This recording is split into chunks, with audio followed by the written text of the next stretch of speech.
G'day! How's it going, Deb? You legend. G'day, Welcome Deb. in, fam. How are you, mate? Yeah, I think we might let's just fucking do it, shall we? Load it on in. Let's go. Do it. Straight in there, baby.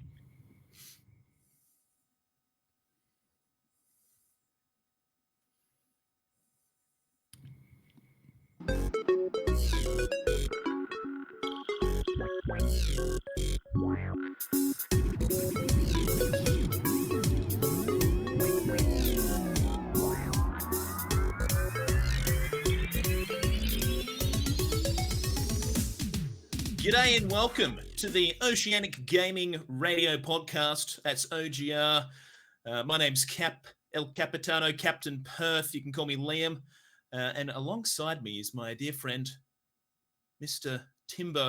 Rimbo, Grizzly Gaming 86. How are you, brother? Howdy, Capo, and big clap to Pav. Nailed the intro song. There's none of it cut. Pav absolutely got the entirety of the theme song in this week. Exactly right. Yeah. It's going to be nice to receive a little less hate mail this week for missing the thing. Yep.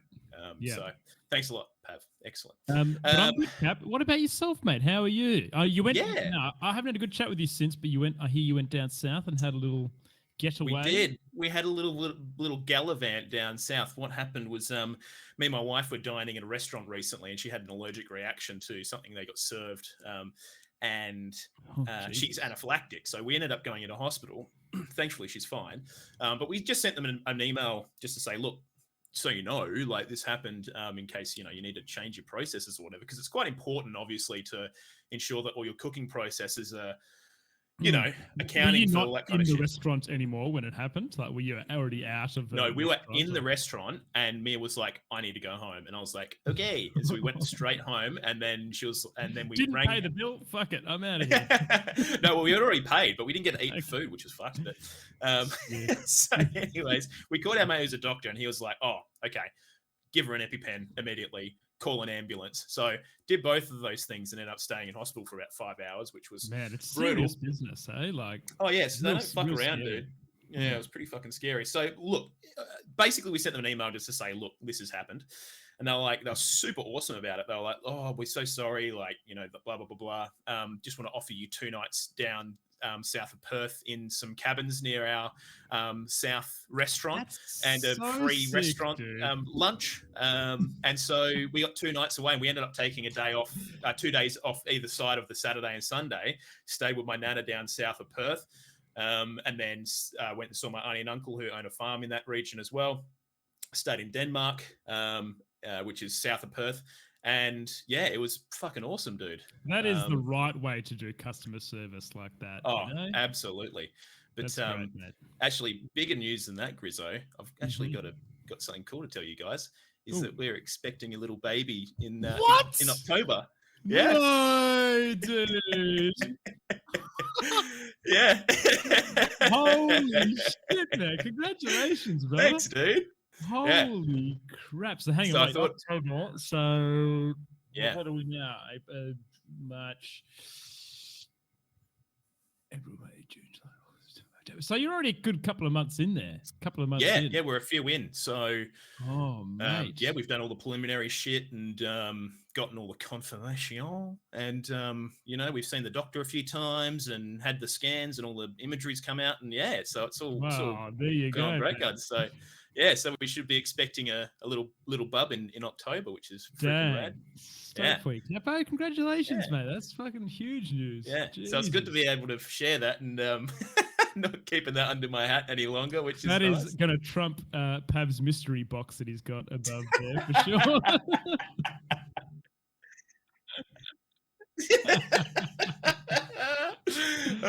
But yeah, so we'll have to give the dad bod boys, tell them to listen to the podcast to get the news. Listen to the start of the podcast, get the news. I'm going to say the announcement is in the podcast. You got to listen to the podcast to get the announcement. Yeah, that's the go. Yeah, absolutely. But yeah, so that's pretty exciting shit, basically. So, but yeah, also had a really great weekend away. So it's been pretty full on. Mia's been really sick. Dude. Yeah. Dude, touch base with me outside of this, because my wife also had hypernemesis with all 3 of ours, which was like morning sickness fucking times a million. So vomiting like 15, 16 times a day. She lost 9 kilos with both of our last 2. Around there. Yeah, and I had to go admitted to hospital. But anyway, there's like some pretty good meds you can get that sort you out. So hit me up, mate. Yeah, absolutely. I will. Want to yarn about that for sure. Yeah, but what about you, mate? What's been happening? Well, in far less exciting news, I do have a funny story to tell you, dude. I do have a funny story to tell you. So those of you who might know that Cap and I have been gymming quite regularly, quite hard. Yes. And I'm about, what are we? I feel like I'm about 2.5 months in now, Cap. And we quite often, me and Cap quite often send each other like little messages saying like of our PBs. So if I like get a PB on the bench, then I'll message Cap and I'll say, oh, dude, I lifted this on the bench today. Cap messaged me the other day with this fucking ridiculous leg press. It's like over 200 kilos or something on the leg press. So I went into the gym thinking, fuck, I'm going to bloody go and get his PB on the leg press. And I went and fucking took this pre-workout. And I've never taken pre-workout before, and I was like absolutely buzzing, big time buzzing. Chris. And I loaded it up, and I got it on there. I couldn't do anywhere near 200. I think I got like 180 or 170. But, dude, in the last month, I don't know if you're the same, Cat, but the muscle soreness after a workout is kind of starting to subside. Yep, absolutely, dude. Yeah, well, I get very little these days, to be honest. Not for me after this leg workout, dude. The last really? 2 or 3 days, I've been like crippled walking around the office, just like my bum muscles, dude. So, that's on you, man, for challenging me. Hey, man, I didn't say compete with me, pal. That's on you. Oh, I'm glad you gave it a crack, mate. It's good fun, like just seeing those numbers go up over time. You know what I mean? Like, and that's absolutely what it's almost like gamifying my workout in a sense, like that, aiming for a better score every time. You know, it's 100%. So good. That's what lifting's. I reckon lifting's really good for that. Like at the moment, and I'm sure you're the same, but I'm hitting like a PB every session in the gym. I'm doing something or lifting something that was heavier than the last time I was in there. So it's cool. It's good. Dude. It's good, mate. It's so bloody good. Other thing is I've got a new PC being built this weekend. So I thought probably a good time to go through the specs with you and everyone listening at home. So I'm pretty freaking excited about this. So I'll basically start from the top. We got a Gigabyte GeForce RTX 3080 12 gig. So the big boy. So there's a 10 gig that you can get, Cap, and there's a 12 gig. Is that right? There's actually 11 gigs as well, I believe, on some cards. Okay. Yeah. So I believe what happened was when we've had this big silicon shortage, and I think a lot of the 3080s now, I might be wrong here, but this is what I heard, was that a lot of the 3080s had 12 gig to begin with, but to try and get around a lot of the silicon shortage, they started equipping them with 10 gig. Is that right? Okay. That's what I understand. But again, I've been known to be wrong. I've definitely seen the 10 gig ones around more in what I've been seeing. And actually, you'll see a lot of the 10 gig ones have that LHR thing on the name, which, dude, I can't remember what it fucking means. LHR graphics cards. It's basically something that they implement, light hash rate. And it's used to deter Ethereum and cryptocurrency mining by limiting things on the card. Are you serious? Do they work as good as a non-LHR? From what I understand, model? Because like with the mining stuff, it basically is just pushing the card to its absolute limits, and a lot of games don't really do that. Yeah. So you still get the most performance anyway. And if you're pushing your card to its absolute bare bones limit with gaming, goddamn. Yeah, like, so dude, I believe that's the idea. I think I had a 1060. It was not my last graphics card, but the one before that. And I remember I was trying to run like 144 hertz and stuff, and it was pretty much running at its max temperature, 80 degrees. And I had like afterburner, and I had all these fans just to try to keep it cool. But yeah, they're definitely not designed to do that. 100%. Oh, dude. Absolutely. But yeah, so we've got a 3080. I've just got a MSI motherboard. The cool thing about it though is it comes with Bluetooth, which I'm so excited about. So just for like attaching stuff. So talk me through this. Does this mean you can attach like Bluetooth headphones? And what about your like Bluetooth mouse and stuff like that? Is everything can? I don't have to have a dongle or anything. It can just all go through the antennas on the motherboard. That is very cool. I wonder if that'll decrease latency, like an inbuilt, because it's in your motherboard. I wonder if I would think so, because it should theoretically be faster than the USB,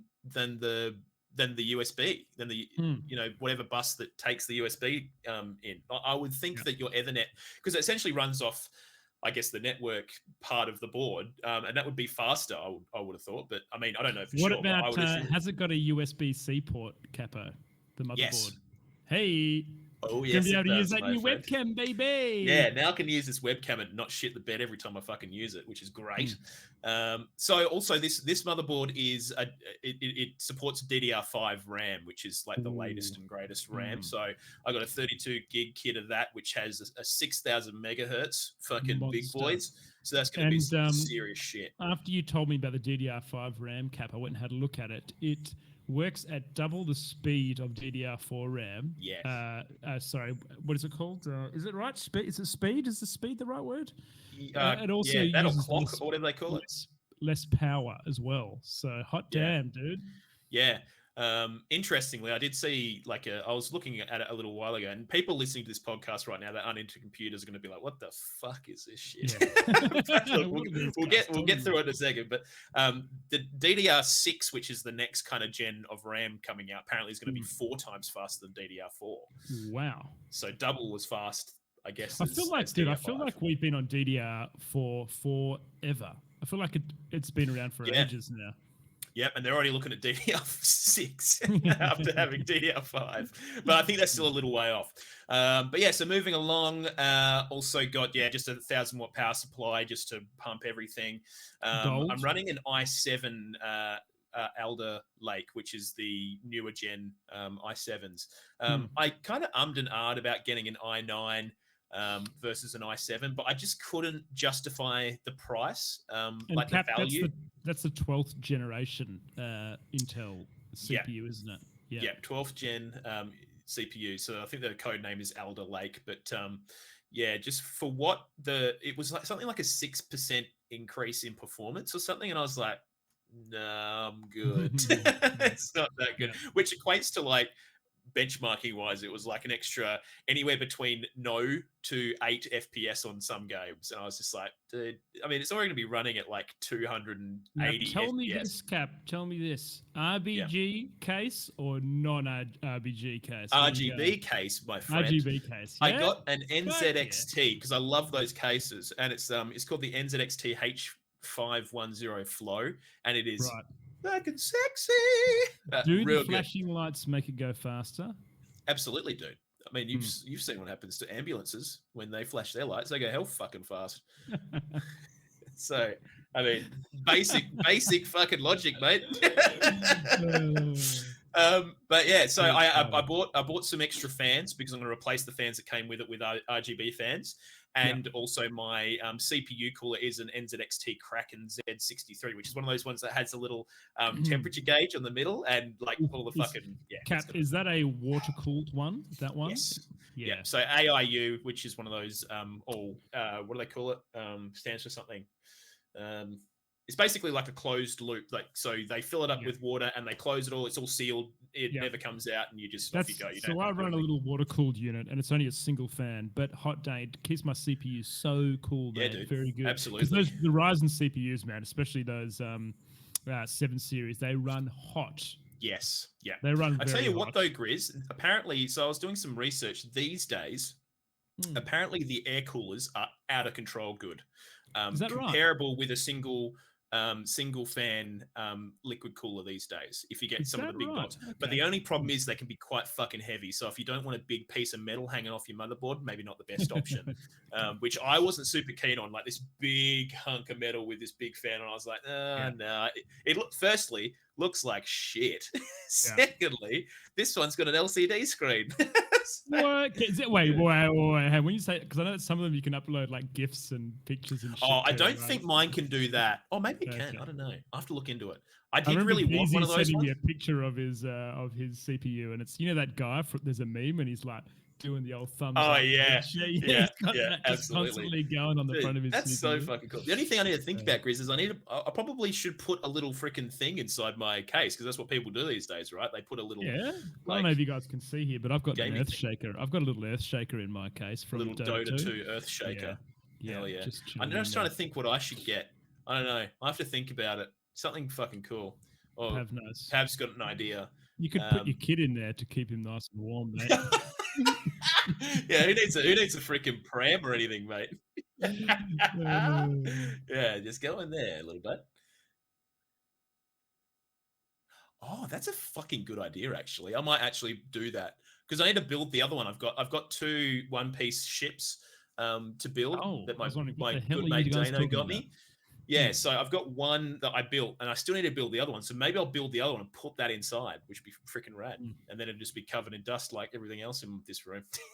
We are 100% running out of time with these topics tonight, boys. Not gonna lie. For sure. So moving along, Grizzo, unless you got anything else to add. I mean, that's basically my new computer, and I'll post some pictures on Twitter once I get it all up. I'm going to be building it this Saturday, so I'll flick some imagery out. Really quickly, before we do move on, have you decided on your audio, your mic, and bits and pieces that you're going to get? Going to go XLR route? And I will be going XLR. I will be going XLR because I'm not super stoked with my mic quality for the podcast, and I really like to pump it as best as it can. So my next big purchase, I mean, dude, this cost me almost $5,000, so I'm gonna have to just cool the jets a little bit. Also got a baby on the way, so maybe you want to save a little bit of cash for that. Dude. Yeah, well, that's the other thing is like I better buy it now whilst I still can. No, you seem to get away all right, mate. Yeah, fuck me and my wife earn really good money, and we don't save fuck all. So I just buy shit. Yep. Live La Vida Loca, mate. That's what I say. It's there to be spent, mate. You beauty.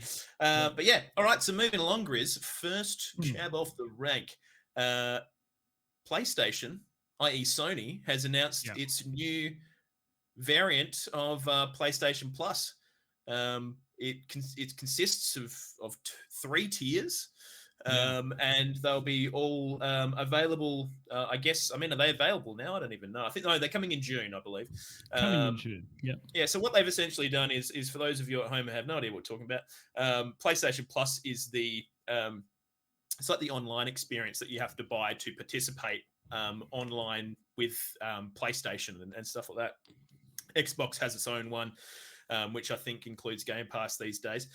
But so what they've ended up doing is they've included the PlayStation Plus with what was PlayStation Now, and combined it into one service with different tiers that give you access to certain different things. Now, PlayStation Now, I believe, gave you access to streaming older games.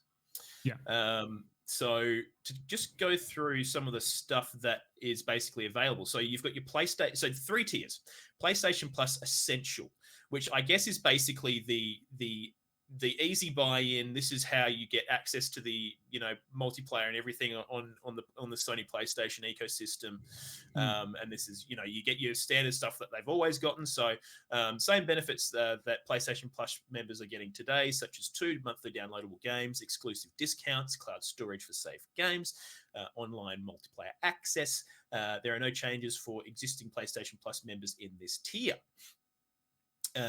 Now moving along, it looks like the pricing might actually be, I think it's probably about the same still. But we can talk about pricing towards the end once we get through the tiers.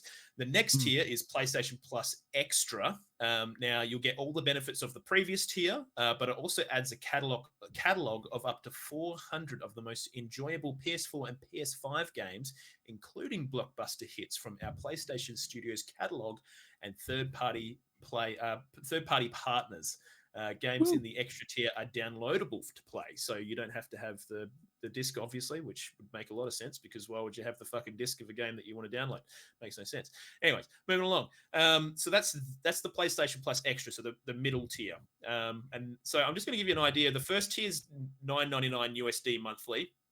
Second tier is going to be $14.99 USD monthly. Now the third tier, PlayStation Plus Premium, that provides all of the shit of the earlier tiers that we just spoke about, adds another 340 additional games, including PS3 games available to play via cloud streaming, and a catalog of beloved classic games available in both streaming and download options from the original PlayStation, PS2, and PSP generations. Cloud streaming access is offered for original PlayStation, PS2, PSP, and PS4 games. What's that? Okay. I think you can basically stream the older gen games as well. And you also get time-limited game trials for that tier as well. And that tier is $17.99 monthly. So the tiers, again, are $9.99 monthly for the first tier, $14.99 for the middle tier, and $17.99 USD monthly for the third tier. Grizz, yes, are you excited? Yeah, kind of. There's a few things I want to point out in this. The first one, which we know is an ongoing thing. So essentially, PlayStation have made it very obvious that they have issues emulating PlayStation 3 games. They have issues bringing them to any other console that's not the PlayStation 3. They couldn't bring them to there was no backwards compatibility in the PlayStation 4 for PlayStation 3 games. Same with PlayStation 4. Now the reason for that was it was the problem with the architecture of the PS3, and it was something to do with, I think they called it core computing or some shit. And it was just the way that it's very difficult to emulate because they use some funky, fresh, weird indie shit that they thought was really cool at the time, and no one picked it up, basically. But yeah, sorry to interrupt you. For this has resulted in the PS3 games you can only get via cloud streaming as part of that premium service. And Cap, I didn't know if you have read this yet, but the premium service is not available in New Zealand or Australia. Yes. We are offered an alternative which is called Deluxe, which is essentially it's what premium is, except we don't get the streaming components, which essentially means we don't get the PS3 games. That's exactly right. So we're going to miss out on the PS3 games. Apparently, it's going to be reflected in the price. Which hasn't been announced yet, by the way. It just says local pricing may vary by market. But it is. I was discussing this with some mates last night when this news came out, and it is a bit of a shame. But I think what we'll probably also talk about shortly is just the CEO of Sony, Jim Ryan, and just sort of what he has talked about in light of this new subscription service, specifically how he feels about bringing new releases timed to a service like this. We'll talk about that in a second, but I think this is just the way Sony does things, right? Microsoft has been very generous, I think, with what they have to offer. And I think the reason they've done that is because I honestly think they were losing the race. And it's always been an Xbox versus PlayStation race, right? Yeah. And some people might argue against that, whatever you think. But I genuinely believe that I think they felt like they were losing the race, and that's why they brought Game Pass on. Now, if you compare what sort of AAA games Microsoft has to offer in comparison to Sony, it's night and day. I mean, how many Microsoft exclusive games can you name, Grizz, apart from Halo? What was that one with the dragon? Spyro. Is that wait, and that came out on Sony first. So there you go. But that's what I'm trying to say is, like, I feel like Microsoft has had to put its money where its mouth is and really fucking, do something special with its Game Pass to kind of set itself aside. Now, Sony, I don't know whether you said this yet, Cap, but I'll just quickly chime in here and say, so just so people know, under the Game Pass, Microsoft Game Pass, all of the new releases, like I'm talking day one releases, get released on the Game Pass. You can literally go and play it. Now, from what I understand with this media release for Sony, they're not doing that. Now, I think one big thing, a lot of people are going to immediately compare this with the Xbox Game Pass. And that's fair because they're similar services. But I don't think this is what Sony's trying to do. I think they're trying to give you more value with your subscription, but I don't think they're outwardly trying to compete with something like Game Pass, which is going to be doing stuff like that. So now, I've got a statement here, Capo. I've got a quote. And is that from Jimbo Ryan? Yeah, it is. Yeah. Yeah, go for gold. I'll read it out to you. And this paints a pretty clear picture why Sony aren't going to release their first party. So he said, in terms of putting our games into this service or any of our services upon release, as you well know, it is not a road that we've gone down in the past, Ryan said. And it's not the road that we're going to go down in this service. We feel that if we do that to our games, we make at PlayStation Studios, that various virtuous cycles will be broken. The level of investment that we make into our studios would not be possible. And we think the knock-on effects to the quality of our games that we make would not be something that gamers want.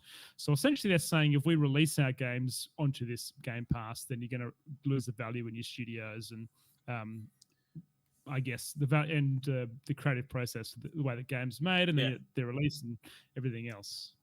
Yeah, I think in all honesty, I fully expected this Game Pass to be literally exactly what they've announced today.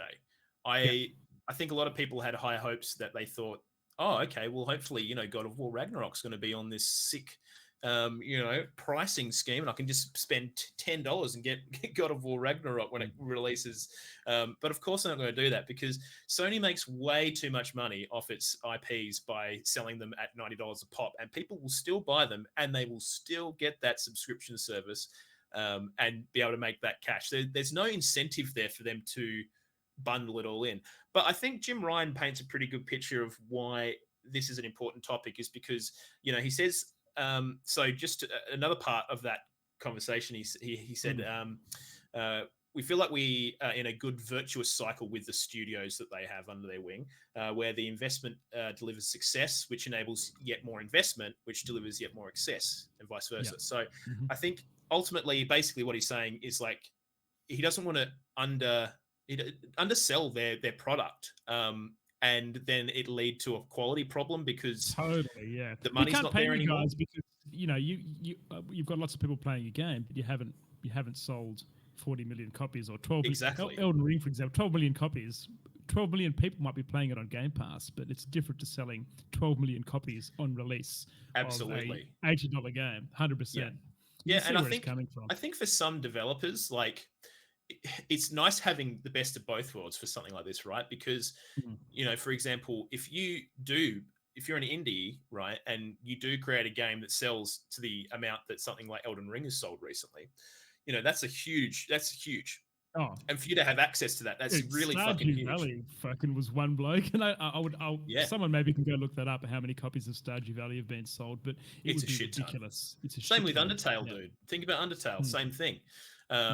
Toby Fox, the game developer of that game, like, just absolute overnight hit, and it just went huge. So, it's good that obviously that's an option for people. And there's also the option of people putting their games onto Game Pass, and maybe they don't sell as much as those, but instead, I'm sure there would be people out there and devs out there that would probably request maybe for their game to go onto Game Pass. Yeah. There would still be a monetary value in that for sure. Yeah, and I mean, you're probably better off financially having this constant stream of income because your games are being licensed for these services, rather than just having this kind of, real big peak when your game first releases and then it dropping straight off the back end because, everyone wants to play the new game, right? And then over time, well, I mean, it depends on what kind of game it is, obviously. That's a generalist kind of thing that I've said. But for most games, especially single-player games, you're going to have this massive rate in sales, and then it's going to drop off over time and then stagnate a little bit. So if you've got something, an access to something like this, amazing. But I actually really support what Sony are doing. I think they're just basically giving us more value for, and giving us more access to stuff with our subscription. Obviously, we pay more for it, depending on what tier you go. But hey, So I want to have my little whinge here, though, Cap. Why 3 tiers? I just think when you read through it, in my personal perspective on this, is that it's way too fucking convoluted having 3 tiers like that. Like, I'll tell you why they did it, because they were never going to bundle a cloud streaming service in the lower tiers and make you pay the same amount for it. So why not bang some of the PlayStation 2 and the downloadable games into the second tier and just have the third tier? Because right now it's like, we're going to give you, like, okay, you get the first tier and you get two games downloadable. Then we're going to give you a bunch of games under this tier, and then a bunch of games. It's all like, there's so many different little facets and little dot points under there that it's actually, for me, it took me about 5 or 6 reads of this to get the picture of what they're actually selling us in these tiers. Look, I definitely agree. It's pretty complex.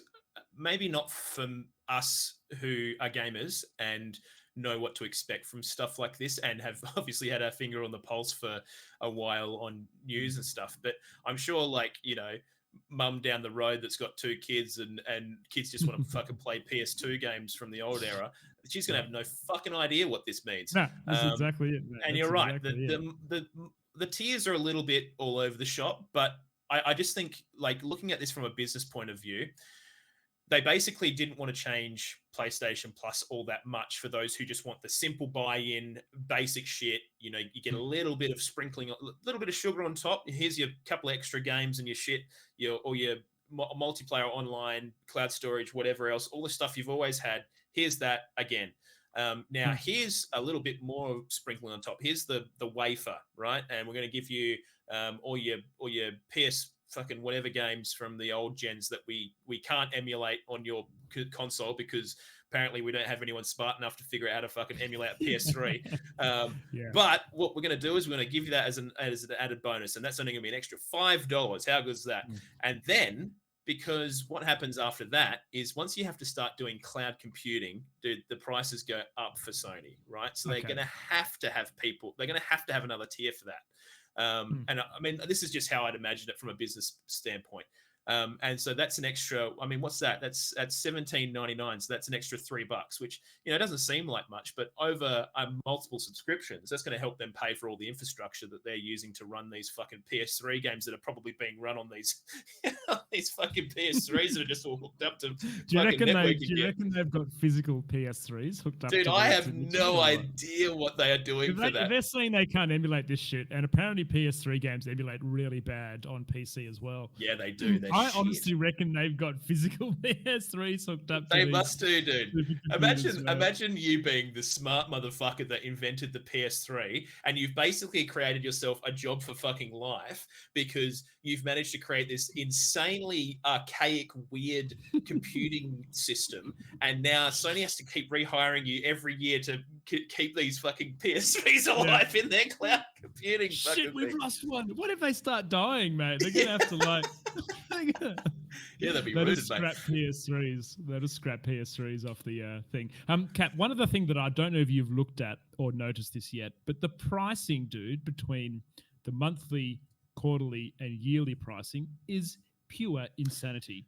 Yes, like the amount of money you save.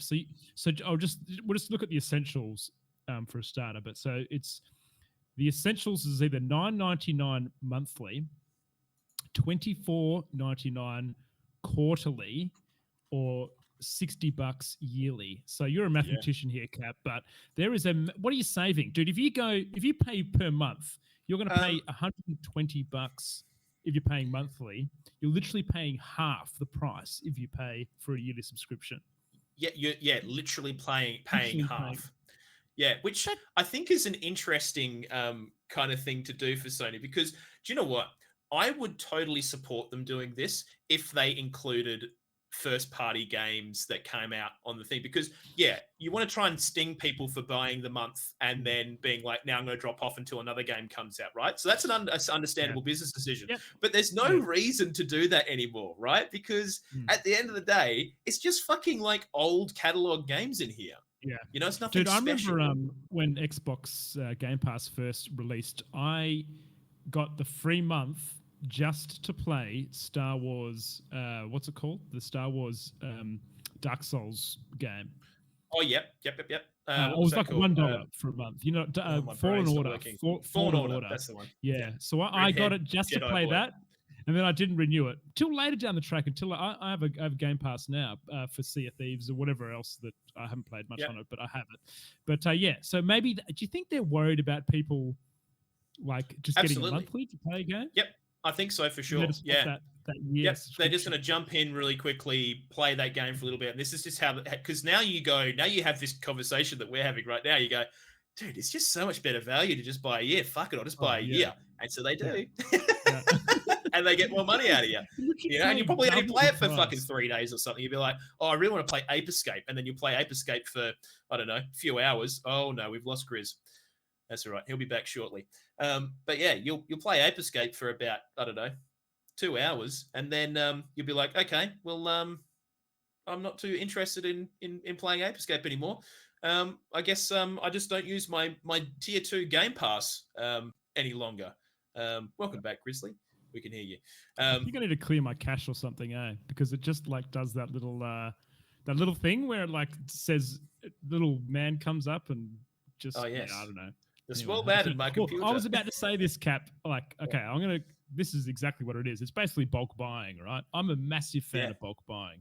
I bulk buy my dishwasher tablets because it's really annoying when you run out. Dude, I do the same with my dishwashing, my laundry liquid. Yeah, there you go. So you may as well bulk buy your PlayStation Plus. As long as you're going to play stuff on it, it's pretty good value. Well, that's the thing. I think it's like, I actually think it's really, really sneaky, to be honest, from a business standpoint, because I think they're going to get a lot of people just go, fuck it, I've got a spare $60 laying around. Yeah, of course I'll buy that. Versus them paying for 2 or 3 months and then just being like, okay, I'm going to jump off this now, and they've only spent $30 to that point, right? So, it's just a smart business decision, I think, overall. But I do think it's cheeky, and I do feel like it would be more warranted if they had first-party titles. But hey, this is just how Sony does things. As a takeaway here, Cap, I think that this is definitely a step up from where PlayStation were. Absolutely. In terms of their subscription service, it's good that they've now bundled PS Now in there. I mean, I must admit, before you telling me what PS Now did, I actually had no idea what PS Now did. So I think that's the thing. I think what they've done is they've done a good job of unifying their services, because it was segmented and people didn't know some services existed and didn't know what it was for.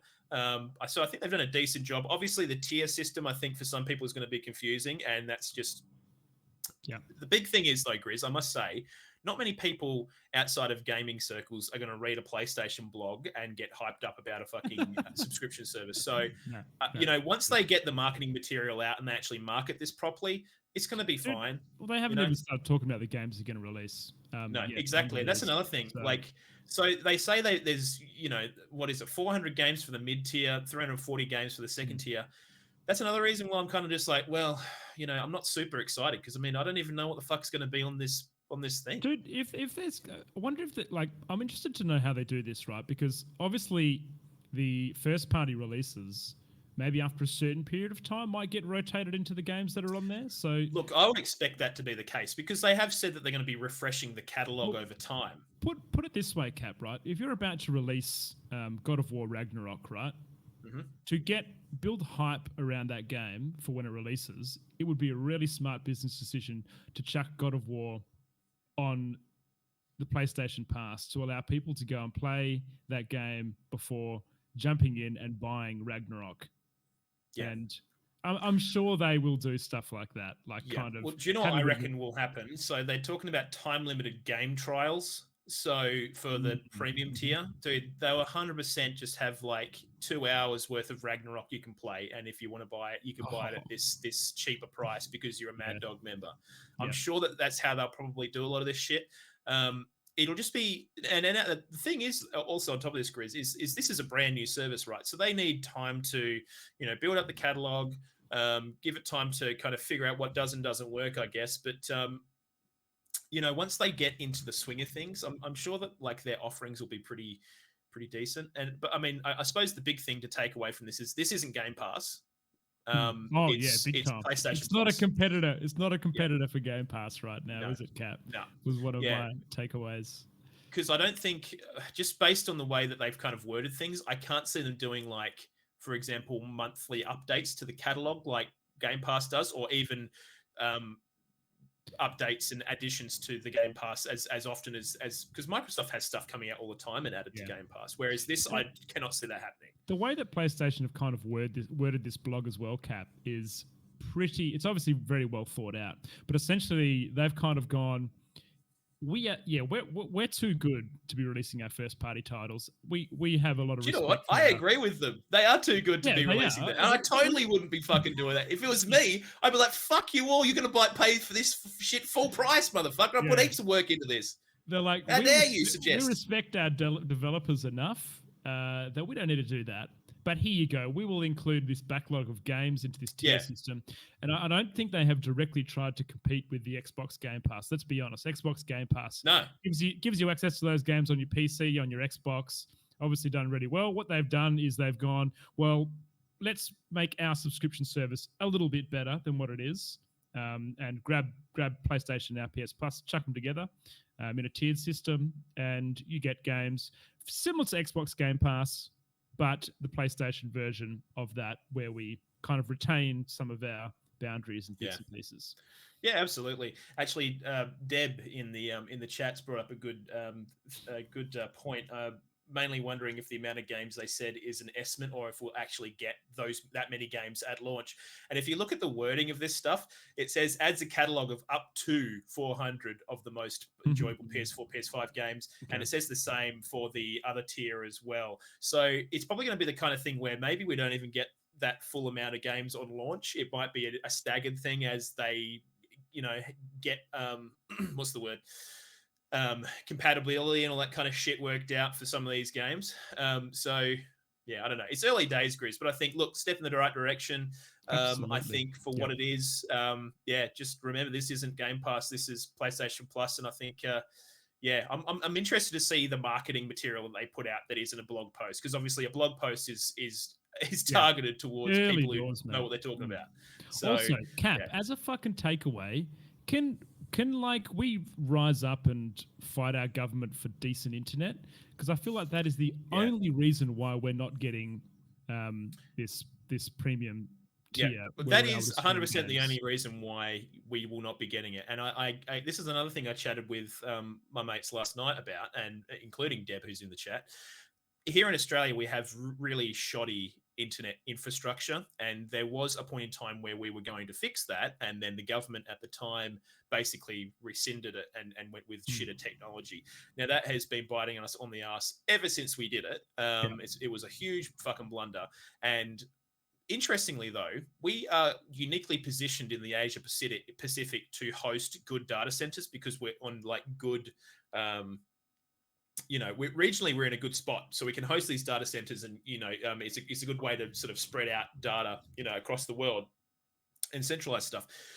The problem is a lot of Australian consumers don't have access to a decent internet connection. I mean, look at you, Grizz. Like, you were struggling with your ISP for all that fucking time. Oh my God, mate. So packet loss was unbearable. And just to really quickly say what our issue is, just because people might know about internet, but essentially we've got from the house to the roadside, we still have copper wire from the house to the roadside, and then it's fiber from the roadside into the pit and whatever else. So you're got this great internet that runs on the roadside, and then when it's joined to the house, we're still running our internet through copper wire. It's absolutely backwards. Yeah. Unless you pay an arm and a leg like you, Cap, and get fiber to the premises. Well, this house already had it because my suburb was used as like a pilot region for the next gen NBN stuff, but then they ended up not going with it. So I got the good shit, and then everyone else didn't get fuck all. But one of my old houses, Grizz, we had terrible internet. And so I got the NBN guys, which is our national broadband network, to come out and replace the copper wire between the house and the pit at the front on the sidewalk. Mate, they were pulling out this copper cable that was wrapped in like Hessian cloth from the fucking 1800s. I kid you fucking not. I'm 100% serious. So that is the shit we are dealing with in this fucking country. No shit. And there's the ongoing thing. If you watch Australian streamers, right, at least half of them, when it rains, their internet turns to shit. And that is because their fucking copper wires getting wet, mate. It's not insulated at all. It's got Hessian mags around it. It's so that is why we will not have streaming services like this for the longest time, because Sony probably, I mean, they would have a full bottle. They'd be full bottles on how much the streaming services for stuff like that NVIDIA service that popped out recently, and like the xCloud gaming service. They'd know what people would be what they'd be making here in Australia, and they just go, the Australian market just isn't fucking worth it. And the whole reason it's not worth it is because we have such shit infrastructure, and it cannot handle these high network loads. And so, you can basically blame the Australian government for that one. Liberal government, by the way, was good old Malcolm Turnbull. He was the communication minister at the time, and he obviously didn't even know how to fucking answer the phone because everyone would have been telling him not to do it. Capo. Yeah, bloody knobhead. But yeah, so anyways, PlayStation Plus coming in June. Also, quickly, Grizz. So they are saying here. So the two high tiers, at launch, we plan to include titles such as Death Stranding, God of War being the original one, not the second one, obviously. And Returnal? Returnal as well. Baby. Mortal Kombat, Miles Morales, and a bunch of other shit. So, look, I mean, they're going to have some pretty cool stuff in there, I'm guessing, but obviously we have no idea what the fuck. I mean, that's what, 1, 2, 3, 4, 6 of the proposed 740 fucking games that they said are coming to this thing, and we know 6 of them. So yeah. Just quickly, Cap, while Returnal is coming out of your mouth, before your baby comes, I would like to play Returnal co-op with you because it looks fucking amazing. Yep. I would like to play No Building Fortnite. Yep. And I would like at least 20 Dota sessions. Can I get a contract signed up? Yeah, let's lock that in, dude. It's going to be like my pre-baby bucket list. But yeah, that sounds good. All right, moving along, Grizzo. Yeah. Now I woke up to this news. Wait, did I wake up to it, or was it last night? I can't remember. I think it was. Dude, just such you were writing early on the thread this morning with this news. It was the actually was I? What time did I say? It was like 6 o'clock. It was early. Yeah. Either way, I think I woke up to it and a fucking little tear formed in the bottom of my tear duct in my left eye, and Mia was like, "What's wrong?" And I was like, "Yeah, Breath of the Wild 2 is being delayed again." And yes, ladies and gentlemen, it's been delayed again.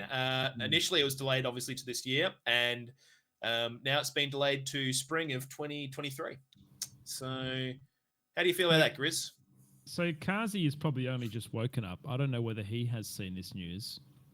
So, actually, Kazi doesn't like fucking Zelda anyway, so it's all good, mate. He's going to be livid that I'm livid.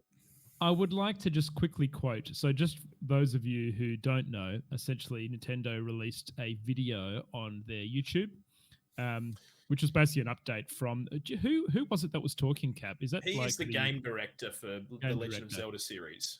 Okay. Yeah. So his name is let me tell you, Eiji Aonuma. Eiji Aonuma. So some of the wording he used here, and you know what, Cap, I have no issues in this at all. I mean, fuck, I could probably sink another that long into Elden Ring by the time this comes out.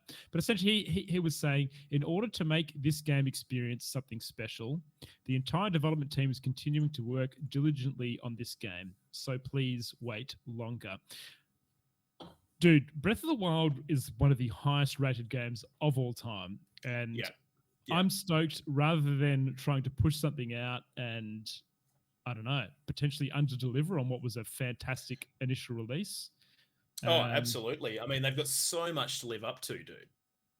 Yeah. So much. So they also released a bit of game footage in here as well, didn't they, Cap? They did a little sneak peek. So obviously, I mean, we'd all be aware that, you know, there was a couple of Nintendo Directs this year already, and every Nintendo Direct has quite bleedingly, obviously, omitted anything on Breath of the Wild 2. So, I mean, to be honest, I saw this coming from a fucking mile away. Did you really? Okay. Oh, absolutely. I thought... Dude, I must admit, I haven't really been following Breath of the Wild 2 as much. I suppose, like, they did say that they expected it to be coming out towards the end of this year, and I thought, shit, they've had 2 Nintendo Directs and they haven't said anything about Breath of the Wild.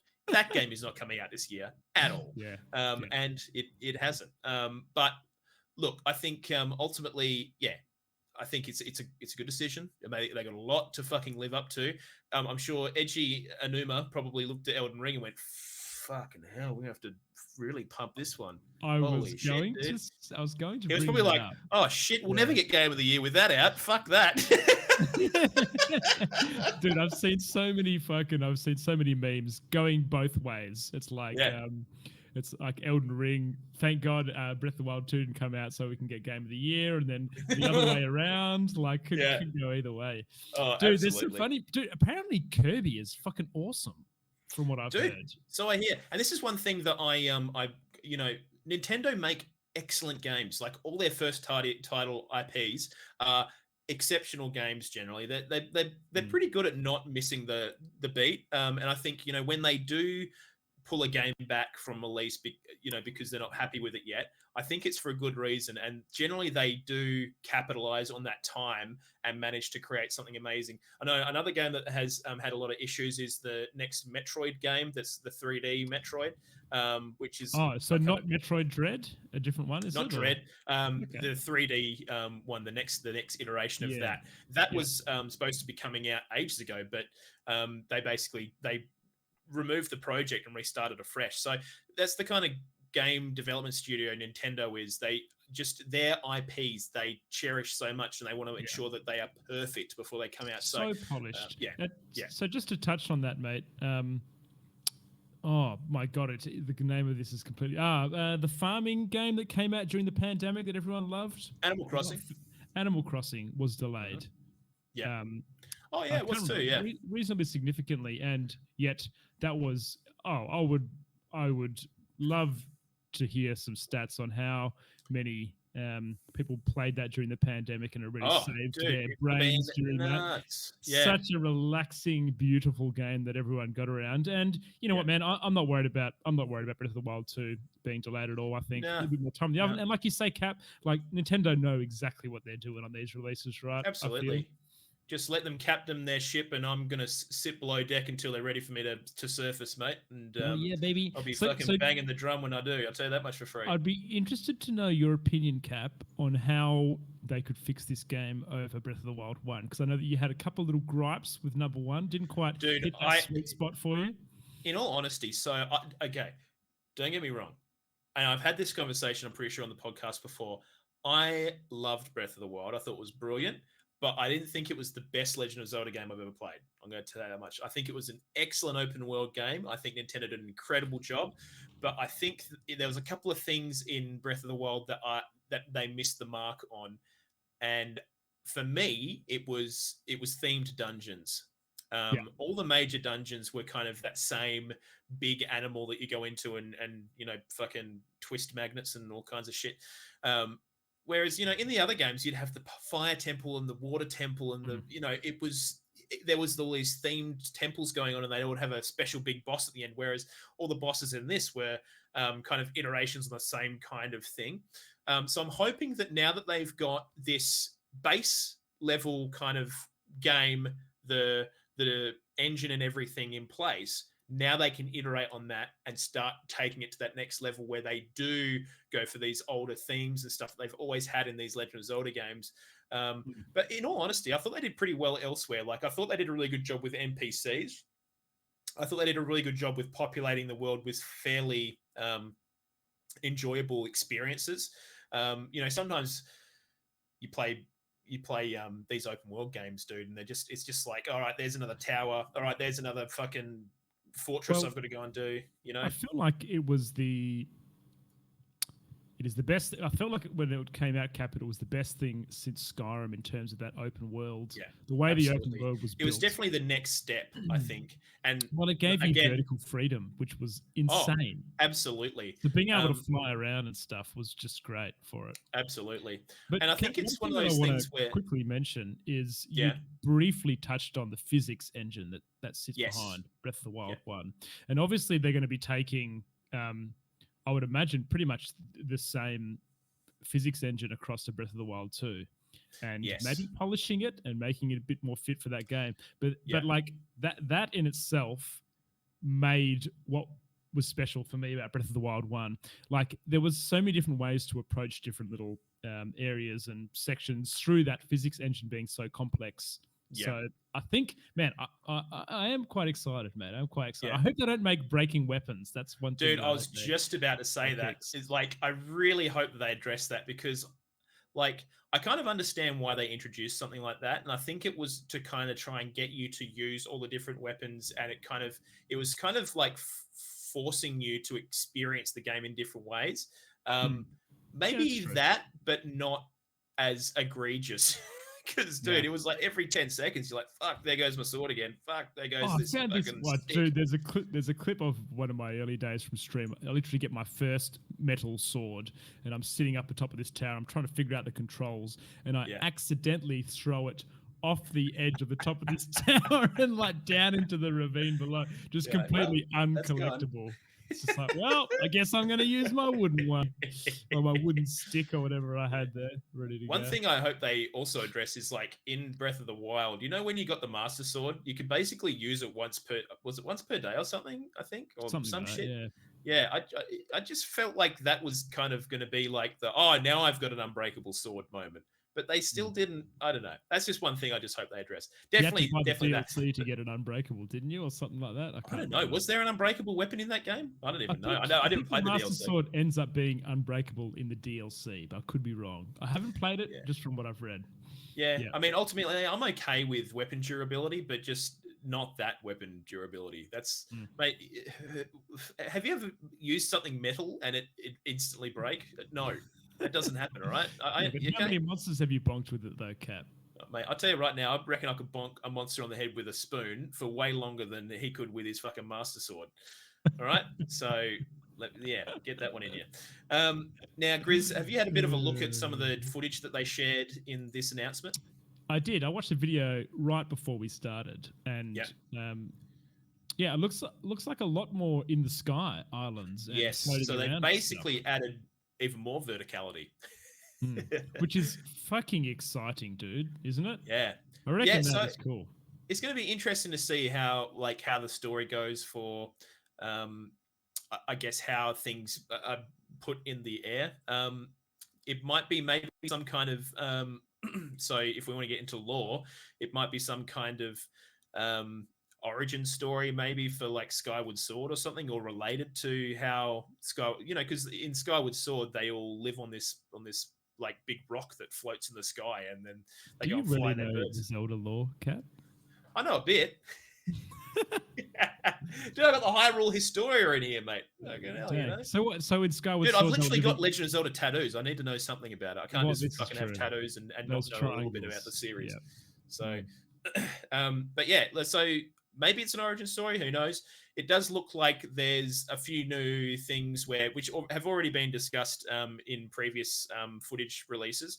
You see Link like kind of melding through terrain and stuff like that. And it also looks like the Master Sword is pretty beaten up.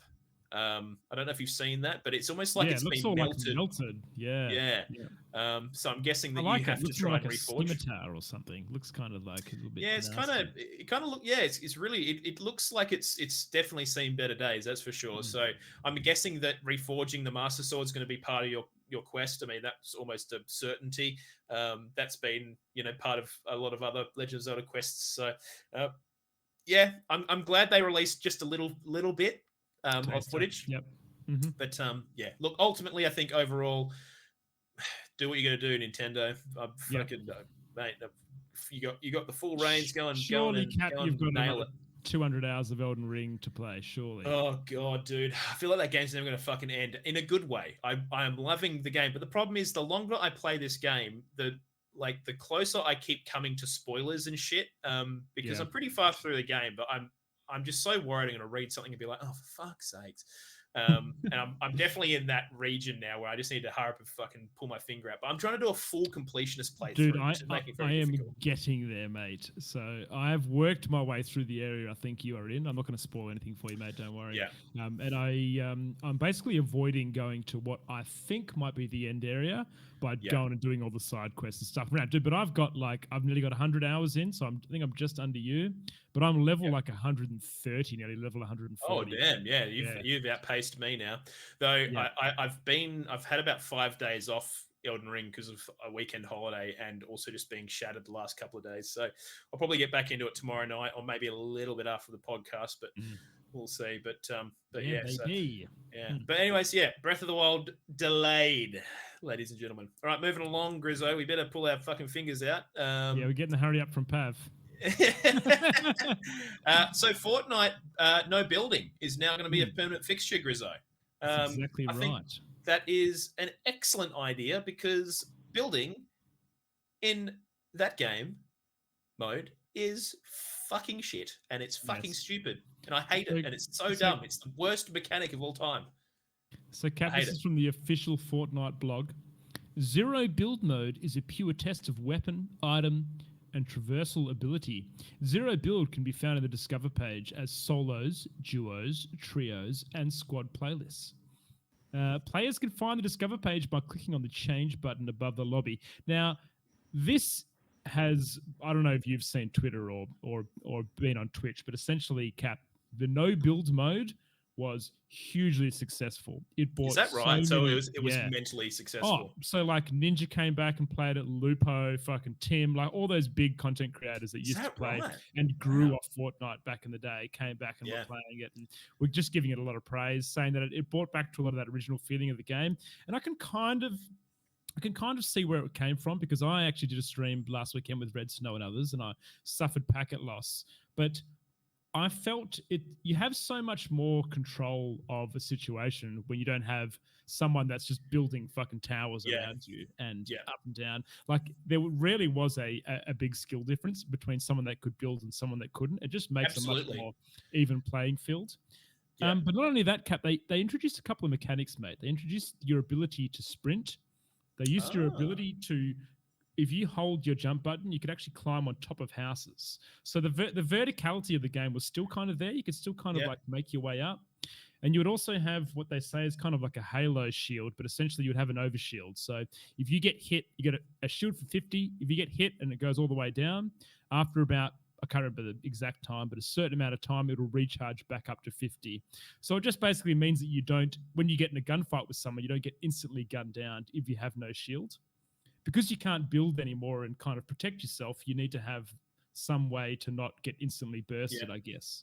So, man, I think this is a really good change for the game, and I think it's a good option. I want to get you in it to play with me. I'm actually quite looking forward to maxing it on my new PC and just giving it a thrash. I know that sounds stupid, but there's a few games from I memory, really want to smash it. You're good. You're pretty good at shooters, mate. From memory. Yeah, look, I'm not too bad. Do you know what? It was literally just the building in that game that just pissed me off, because you're right. It was like, I'm going to have to spend hours and hours and hours just becoming a building god to really compete on the same level. Like, you start shooting someone, then all of a sudden there's a fucking, Taj Mahal in front of you, and you're like, well, fuck, okay, no worries. What do you and they got 15 parapets, but everyone's shooting you out of these little turrets, and you're just like, okay, well, this is just stupid, mate. You feel like you don't get the effect of you getting the jump on people in that situation, which I think is shit. Like, actually finding the physical high ground rather than building it is different. You play the game differently. But have you actually watched any competitive, proper competitive Fortnite, Cap? Have you seen any? Not in a while. I remember it used to be huge competitive Fortnite, but I feel like it's not really anymore. So this is how the competitive games go, right? They start out with a massive, big, wide map, and the squads stick together and basically camp, and they get their materials. But then it gets down to this tiny little circle, and literally you've got all of the squads are still alive, and they basically just stay in these little huts. And as the circle moves, they edit around and move up and down, and it's, oh man, it's just like that sounds fucking boring. It's basically not a shooter, mate. It's like a building simulator, and the shooting comes second to the building. I'd rather watch my fucking grass grow than watch that. Now, one thing I do want to bring up here, which is a potential issue of this mode staying in the game, Cap, is you're essentially splitting your player base in two.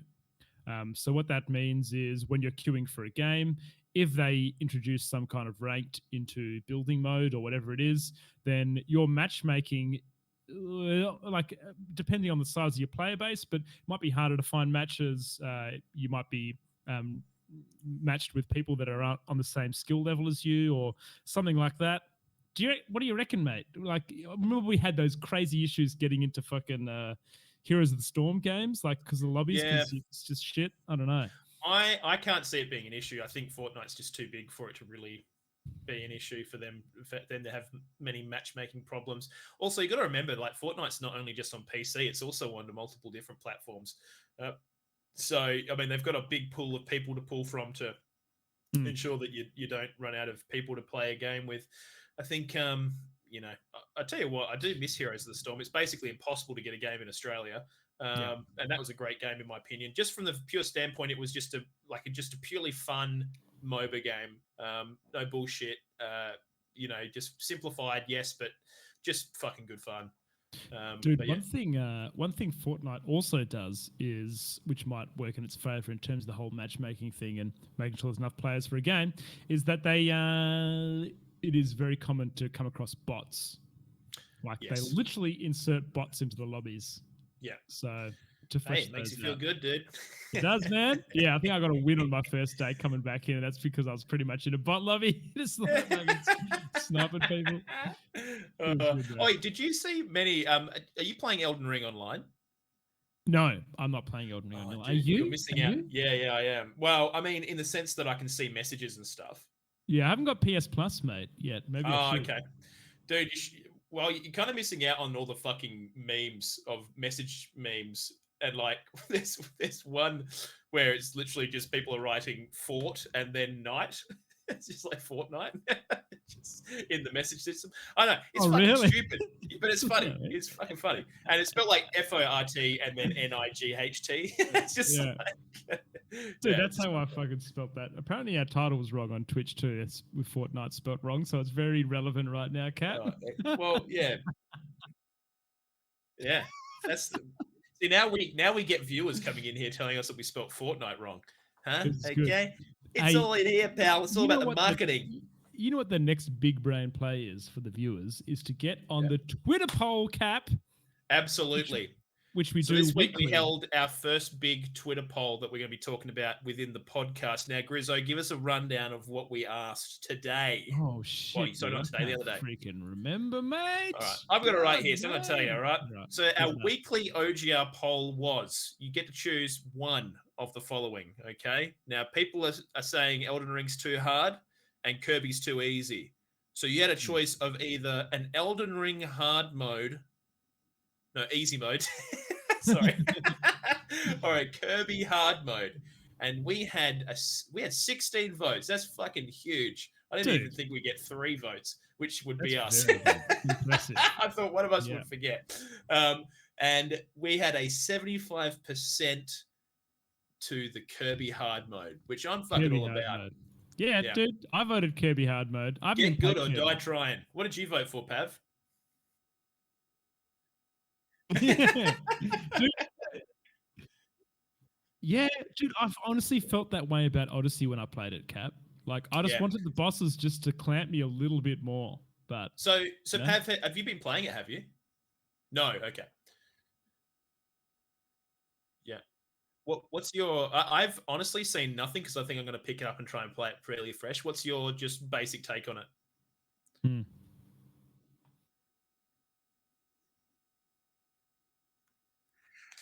I got him.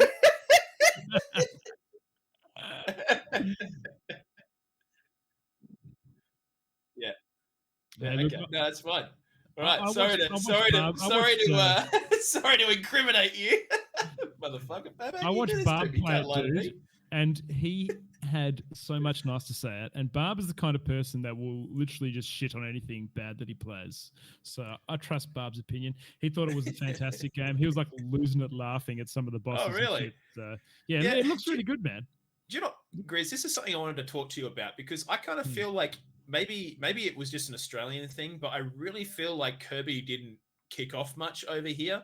You know, and I don't know whether maybe some of our American friends in the chat might be able to give us an idea, but I don't know how, everything was just so Mario-fied, you know what I mean, when it came to gaming. I think maybe in Japan they had quite a heavy, quite a big Kirby following. But I kind of feel like Kirby games that I've played in the past, I always just kind of felt like I didn't mesh with it very well. But it looks like this is quite amazing. I have ever played Kirby in any kind of video game is in Smash Brothers. Yeah. And you could eat them and then poo them off the edge, same as Yoshi. Well, no, that's not Kirby. That was Yoshi, wasn't it? Anyway, you could eat them and get their abilities. But yeah, I'm with you, Cap. I don't quite understand it. Definitely isn't a nostalgic thing for me looking back on Kirby games. Yeah, I think I don't know. I think maybe it just wasn't marketed very well over here in Australia. Like I think Legend of Zelda was really big, and I think Mario was really big, and there was a few other cracking games as well with like Sony and stuff. But I don't know. I think that this looks like a Mario Odyssey caliber release, and some of the stuff that Kirby can do now, like eats a fucking car and then becomes Kirby, like that's ingenious. Who thought about that? That's sick. That's a great idea. It's not bad. Yeah. Hmm. Yeah, it's brilliant. It's not even like he becomes the car. It's just like him with his mouth over the car and the car's still driving. It's just so good. If he ate you, Cap, he'd be curbed and perth.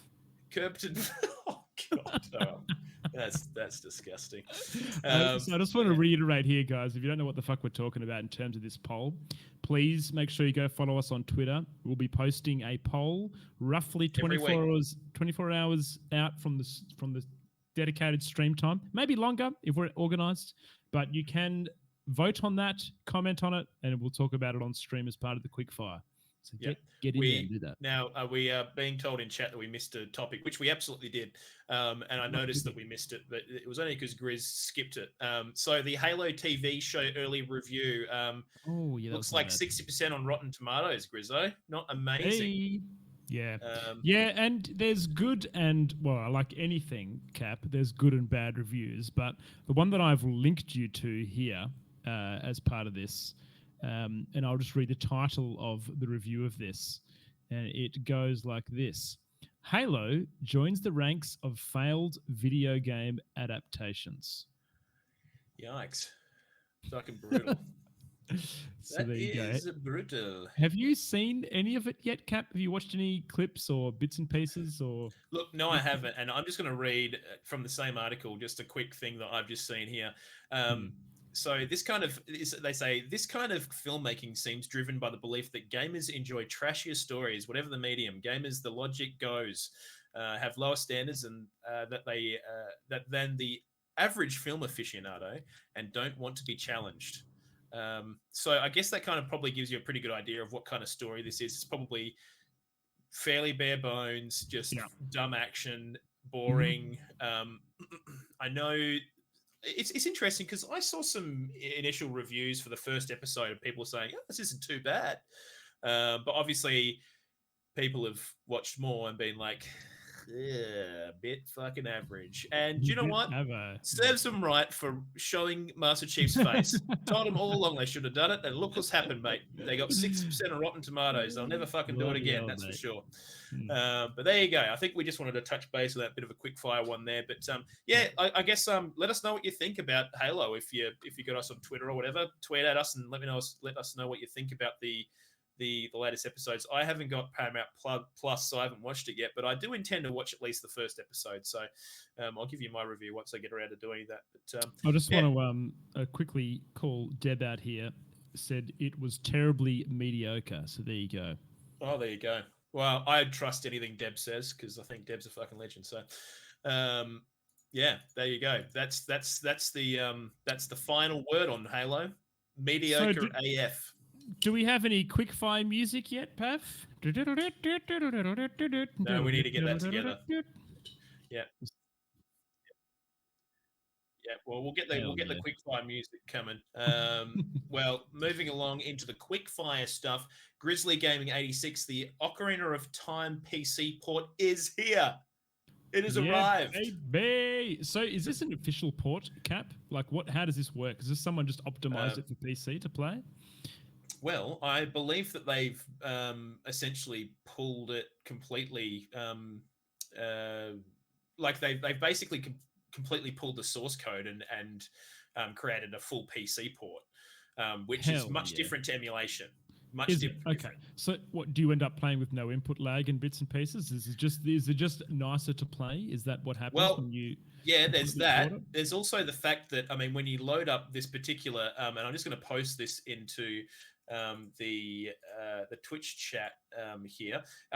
When you open up this particular news article I'm reading, there's an image of like the Legend of Zelda on an ultra widescreen monitor, and it's this Link playing the ocarina in front of the castle, and it's just this huge, massive monitor, and it looks sick. So the thing is, right? Like, oh wow, yeah, okay, I see what you mean. Yeah. So I guess because it's not being emulated, there's no real restrictions to what it can do. And yeah, I'm guessing that there'll be lower input lag. You can do widescreen stuff fairly easily. Yeah. It's now, pretty crazy. I can't remember, but it was either this or Majora's Mask that are your favorite Zelda IPs of all time. Was it? Is it OOT? Probably for me, Majora's Mask. There you go. Or Twilight Princess. So where do we have any other details of where you can go to get hold of this bad boy? Is it just okay? So here's the kicker, right? You can download the source code and stuff from, I believe, the Discord server that they've been working out of, and you can also go and see the source code on GitHub. But legally, for you to utilize this, you have to have a copy of the game, which is always the way that you get around these things. Yes, here is my copy. Deep within my home. Right here, sir. I swear. I swear it. Excuse me, sir. Where's your TV license? Yeah. I haven't got a TV. I swear. It's pretty much the same fucking thing, right? Well, yeah. Essentially. Yeah. You don't want to get in trouble with Nintendo, though, because I'm pretty sure that it's pretty serious. They will fuck you up, pal. They will literally annihilate you. Actually, something cool about this, Grizz, is there's quite significant modding support for this. Basically, Ocarina of Time is written in the C language. So people will be able to add all kinds of stuff. So, for example, the Super Mario 64 port, people added like HD graphics, ray tracing, all this other shit. Oh, dude, I've seen that. Yeah. So now, presumably, they'll be able to mod that in with this. So, absolutely. Hell yeah. Which is pretty radical. I'll go back and play it, I reckon. Yeah, I know. I'll give it a crack, mate. I've got a legal copy of Ocarina of Time in this drawer over here, officer. Yep, me too.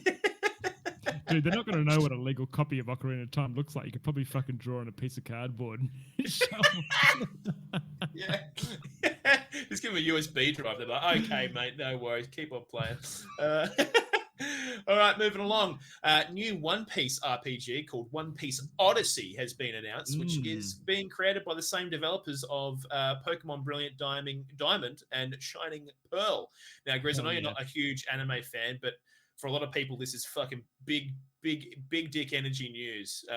Looks Cap, this really is good. actually one of the animes that I did watch a very long time ago. I think I watched the first couple of seasons. Yeah, Luffy and all the fucking crazies. Luffy. Can't say Luffy, mate. Pav's literally crying in the corner. But yeah, I enjoyed it, mate. It's good. It's good. Yeah, I think it's a great anime. It's a lot of good fun, and if you stick with it, like the story goes places that it's quite great. But I think I'm guessing that they'll do the standard thing that they did with there was another one that was about gold. I can't remember what they called it, but Pav, do you remember what that other One Piece game was? It was like New World or some shit. There was another standalone RPG game, but essentially what I'm getting at is they'll probably make this game a standalone story. I think. I don't know for sure. I'm not actually up to date with One Piece, so. But it's looking like there's going to be some new and old characters. Look, he's got World Seeker, the Pirate King Edition. Have you ever played that, Pav, or have you just got it? He's not played it. Never played it. So that was the last major one, was that World Seeker thing. Yeah, right. So these aren't open world. They're kind of like Final Fantasy, like kind of like omnidirectional. Go and kill this guy and do this. Is that what these are kind of like? Fairly open world. Dude, it looks pretty good, dude. Oh, yeah, so is this Bandai Namco as well? Is it? Yep, sure is, mate. So this should be as good as Elden Ring. By that. Elden Ring 2, One Piece edition. But yeah, I think it looks like it's fairly open world-ish to me. I don't know if they've done a media release. I haven't done an awful lot of research on this because it was just a quick fire topic, but. Yeah, it just looks like, I think you can play most of the characters. They've got all their move sets, and you just fucking go ham and just have a good time, basically. So, just baby. Standard freaking One Piece shit, dude. Okay, get around it. If you like One Piece, go and check it out. Now, we've got this other one on here, and Grizz has just labeled it as Bloke Gets Teabagged in Elden Ring, quite literally. I'm just going to post this into the Twitch chat for people to have a bit of a look. Basically, it's a video of a dude having a battle with an enemy in Elden Ring, and then the enemy gets caught on some terrain and then just like does this real hard gyrating teabag into his head. It's literally kills him with the old teabag. Yeah, it's quite impressive. But yeah, so I mean that did probably even need to be a topic, but I just think the teabag is just Kat, we can't so go hilarious. an episode without talking about Elden Ring, mate. It's just not allowed. And I'm sure this is going to be the case for some time to come. But yeah, now Grizz, I think to round out the episode, I'm going to leave this last topic to you, mate. So those of you who have been frequenting the stream, maybe on Twitch TV, you will have noticed there is a box above Pav, which says top secret on it. And we are lucky enough that Pav is going to reveal to us what is in the box. Well, I told you to put this on, but I completely forgot that we were doing this. Look, it has been a while coming. I've been working on something. And I've been wanting to show it to you guys. And I think this is the time. All right. Okay. Woo! Let's check it out. All right. So Pav's going to go and grab the box for You those. better trump your announcement, Cap. He fucking better. Imagine if there's a baby in there. Look, it is well and truly been overhyped, but I hope you guys like it. I've got two. I've actually got two things in here. Wait, 2 boxes? What are you doing? I got 2 things in here.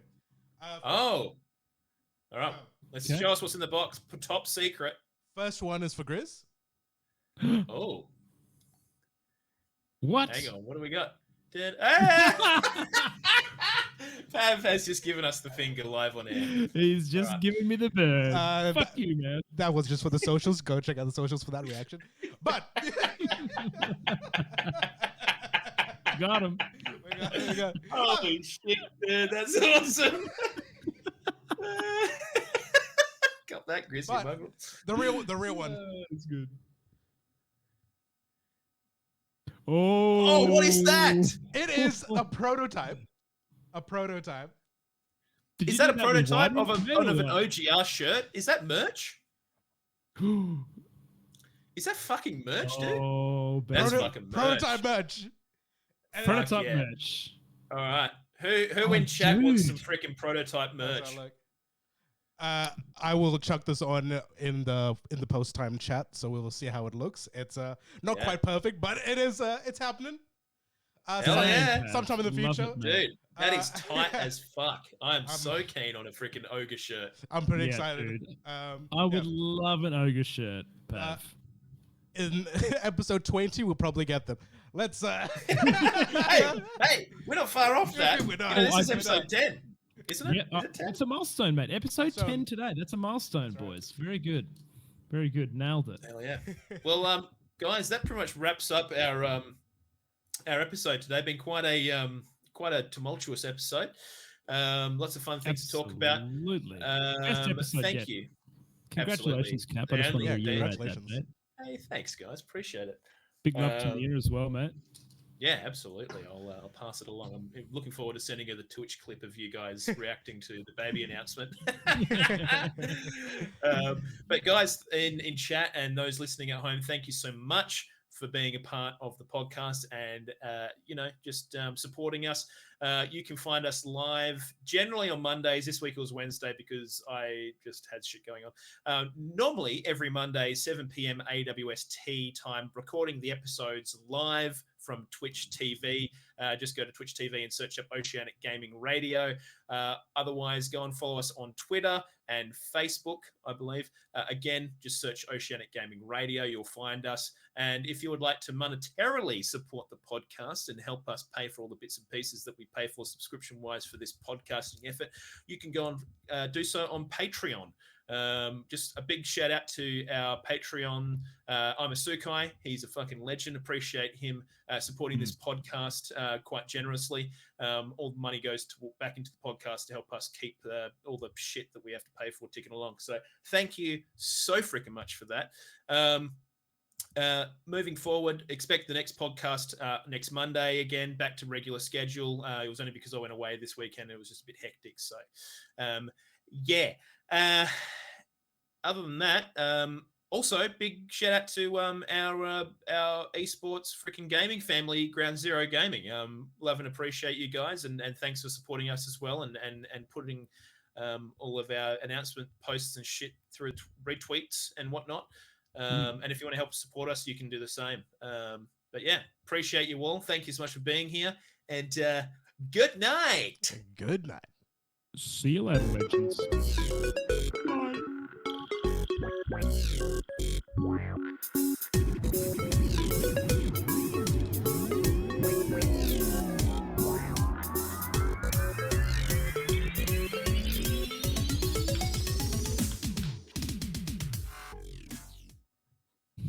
Hey, Twitch fam, that was one of my favorite episodes yet, boys. I really enjoyed that one. I agree. Yeah, that was good fun. It's good. It's great. You guys want to see how this G'day Fluke. G'day Hyena. Fluke. Retro Swim. Deb. All your legends. Honey. Kazi. Yeah, dude, that merch is looking hot, Pav. I like it, mate. That's that's Mad Dog merch. Needed some more Elden Ring talk, they reckon, Cap. Yeah, we need another 50 minutes worth. Now, just quickly, I don't know if you guys were at the start of the episode and you may have missed it, but Cap announced that him and his lovely wife, Mia, are expecting. So that is fucking crazy, man. And Grizz and Pav didn't know yet, so it was pretty cool to tell you guys on podcasts and get your live reactions. So that was pretty fucking cool. So we got 2 surprises in 2 different boxes. Whoa! How dare you? I gotta go. What did Will Smith say? Keep my wife's name out of your mouth. Yeah, shit. I actually wanted to talk about that, but I didn't find a good spot to fucking put it in there. Yeah. I was talking to Mia about it. He needs to sort his fucking life out, dude. Yeah, he was just too much in the moment, mate. Thought he was too fucking hot shit and just sitting down. To be honest, I really feel like, what was it, the Oscars? I can't believe they didn't send someone up. Like, what the fuck? You know, like someone punches a dude out on stage and you're just like, all right. Who does that, man? Fucking get him off stage. Cap and Pav, do you guys like corn? I like corn. Corn? Yep, and Ho peas, and Honey sent me a fucking recipe, mate, for cheesy corn. Oh, I thought you were talking about the casserole. band. Oh. I thought you were talking about the band. Sounds delicious. I also thought you were talking about the band, but I like normal corn better. So this is I like the sound of corn casserole. Corn casserole, mate. Cornbread. I'm going to cook it and I'll let you know how it goes, boys. Kazi all right? wants a bit of cornbread. Sounds good. When are you having us over? It has cornbread in it, Kazi. It is incredible. an ingredient. So now, we didn't try to pump this episode out ASAP, Pav. Yeah, I'm going to do it tonight. Because I need to tell the dad bod decelerators to watch the episode. All right. It'll be up in a couple hours. Everything went smoothly, so shouldn't be any hiccups. Yeah, sweet. But yeah. May as well just post it immediately. Yeah, I need to clear my cache or something. I don't know what's going on, but essentially my Windows just like completely dropping out, and I just refresh the window and it's fine. I might even. Are we going to swap to OBS Ninja soon? Is that the plan, or? Yes. Well, I want to at least do a trial, so hopefully this weekend I can sort that all out. I just need to do a test run with you guys because I don't want to go live and do a recording. Let's pump one maybe. For what day would that be for me? Oh, fuck, I'm building my new PC. Maybe Sunday night. I might get a little bit of time Sunday night. All right. If not, it might be another week of this. Honestly, Cap, even if you're building your PC, if you get us up on your phone, just to have you on there should be plenty. Oh, yeah. Yep, all right. Easy. Yeah, I can do that. No fucking worries. No fucking worries, man. Everyone in chat, I totally agree. Super dumb. Like, it's, to be honest, it's not even a joke. It's just. I mean, I think he's obviously got some shit going on, and he needs to probably sort that out. But I think if he sat there and he said, I think if he said what he said and fucking put him up on it, that would have been okay. But walking up and in physical violence, but dude, dude, have you seen some of the shit that Ricky Gervais says about people in these things? Like, dude, fucking get your life together. Like, you make millions and millions of dollars. Like, chill out. Fucking what a knobhead. I'm telling you right now, he's going to struggle to find a fucking acting gig after that one. Holy fucking shit. He'd be the poisoned chalice. Boys, I once again haven't eaten dinner yet, and I'm fucking hungry. Oh yeah, sorry, my bad. Retro. I think I misread it. But yeah, yeah. Let's have. What do we need to put together? What do you need? No. Episode description's done. I'm literally just gonna take the tops and bottoms off, and we're. Oh, guys! Title. Oh my god, the title. Oh yeah. And it has to be something to do with your baby news, but not giving it away, Cap. Like, yeah. Because we're gonna. This is how we're gonna market this to get more views on the Spotify.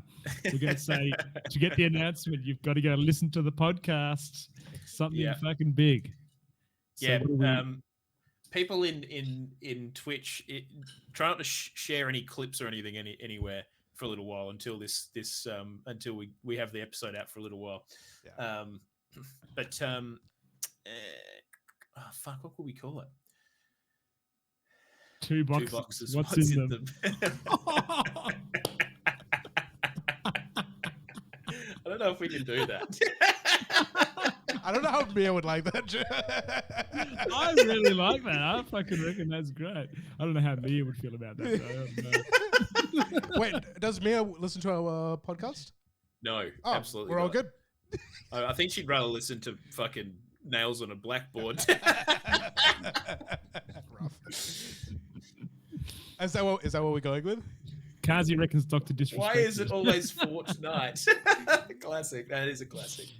I like Dr. Disrespected. Why don't we do that again? That's a good time. We're not doing Dr. Disrespected. Episode 10, Dr. Disrespected again. Got him. A surprise unboxing. Namco Bandai delays Breath of the Wild 2. News at 11. Yeah, news at 11. Oh, dear God. Yeah, I mean, I'm pretty happy with whatever. Big delays by... Wait. Cap, I think this one's got to be your call because it's your news. That's exciting. Breath of the Wild 2 delayed by 9 months. Fuck. What did we talk about tonight? We got PlayStation, Breath of the Wild, Fortnite. Dude, honestly, I think we should have PlayStation in the title as well. Maybe like PlayStation Plus more or something. I don't know. Plus a whole lot more. Yeah. PlayStation Plus large announcement. Would take that as merch or baby news? Yeah. I think that's good. Something like that. Yeah. Delivering content and PlayStation. Yeah. I reckon lock that one in. Yeah, I reckon PlayStation Plus big announcement. Double PlayStation plus. Double plus. I'll never see it. Okay. They should have called the tiers plus, PS Plus, PS Plus Plus, PS Plus. two pluses make a negative, don't they, in mathematics? Isn't that right? Yeah. Oh, yeah. They could have just been like, PS Plus, PS negative, and PS negative plus. PlayStation Plus. PS Plus, PS negative, and PS negative plus. I don't think so. Okay. PlayStation Plus. I know about naming gaming subscription services, pal. Two wrongs don't make a right, Kazi. All right. We're locking it in. PlayStation Plus big news. Done. Yeah. Or big announcement. Yep, that's good. Big news. Big news. Yeah, big news. Big news. Cool. Locked in. That's it. That is our show, guys. Yeah. Thank you for being here. Thank you so much for hanging out. Appreciate you. That was a real Thanks for sticking around for the post-show banter. Look after yourselves. We'll be live again on Monday. If you're not following us on Twitter, have we got like a Twitter command or some shit? Get in there. I've got a CFO Pixel. Nice to see you around here too, dude. Got the social. Yeah, Pix. Fucking good to see you, dude. Hope you're going well. You gorgeous thing. There's our link. Yeah, I hope you guys are enjoying these podcasts. We're enjoying making them. So consider this something we'll be doing for a while. Okay. I'm going to be continuing the progress of the t-shirts on Instagram or somewhere in the socials. So if you're interested, stay tuned there as well. We need to find someone to raid, boys. Muzz is streaming. Otherwise, Aussie dude, absolutely Muzz. There it is. Yeah. All right. Surely it's Muzz. Cappy, you setting that up? Yep. Cool. I am. All right. Sure am, sir. Fellas, hang on. Hang on. Fuck, man, dude. This is oh god. Look, this is my first time doing a raid. No, it's not really. Right, there we go. All right, guys. There it is. Get the frick in here. We're getting on raid MuzBG. Nothing about the news, by the way. We're gonna let people figure it out in the podcast. So we'll have a something else. What will we do? Go. Ogre raid. I don't know. Ogre raid. Ogre raid. Ogre raid. Ogre raid. raid. Ogre raid. Ogre raid. Ogre raid. Ogre raid. Oh. Yeah. Once we get the episode out, then we'll start proliferating. Are you pooping? All right, that'll do. Yep, that'll do. Smug. I got smug. Yeah. Sounds good. Retro. All right, it's done. Closing time. Closing time.